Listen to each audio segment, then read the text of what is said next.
ಪರಿಶೋಧಿಸಿರುವಂತ ಈ ಭರತಖಂಡದ ಪುಣ್ಯಭೂಮಿಯಲ್ಲಿ ನಿತ್ಯವೂ ವಿನೂತನವಾಗಿರುವಂತದ್ದು ಉಜ್ಜಯಿನಿ ಎನ್ನುವಂತಪುರ. ಅಲ್ಲಿ ನನ್ನನ್ನ ಯುವರಾಜ ರಾಜವರ್ಧನ ಎಂಬುದಾಗಿ ಕರೆದವರು.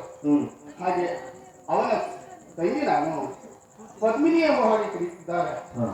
ಮಾತ್ರವಲ್ಲ, ಕೆಲವೊಂದು ಸಲ ಹೀಗಾಗ್ತದಂತೆ, ಯೋಗ ಇದ್ದರೂ ಕೂಡ, ಯೋಗ್ಯತೆ ಇದ್ದರೂ ಕೂಡ ಭೋಗಿಸುವಂತ ಭಾಗಿ ಇರುವುದಿಲ್ಲವಂತೆ.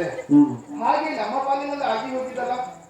ಯಾಕೆಂದರೆ ಹುಟ್ಟಿನ ಅಂದಿನಿಂದ ತಂದೆ ತಾಯಿಗಳನ್ನ ಕಳೆದುಕೊಂಡ ಅನಾಥರು ನಾವು. ಹಾಗಂತ ನನ್ನನ್ನ ರಾಜವರ್ಧನ ನನಗೆ ಅನಾಥ ಭಾವನೆ ಬರ ಹಾಗೆ ನನ್ನನ್ನು ಜೋಪಾನ ಮಾಡಿದ. ಎಷ್ಟರ ಮಟ್ಟಿಗೆ ಸಣ್ಣ ರಪ್ಪೆಯನ್ನು ಜೋಪಾನ ಮಾಡುವಷ್ಟರ ಮಟ್ಟಿಗೆ ನನ್ನನ್ನು ಜೋಪಾನ ಮಾಡಿಸಿದ.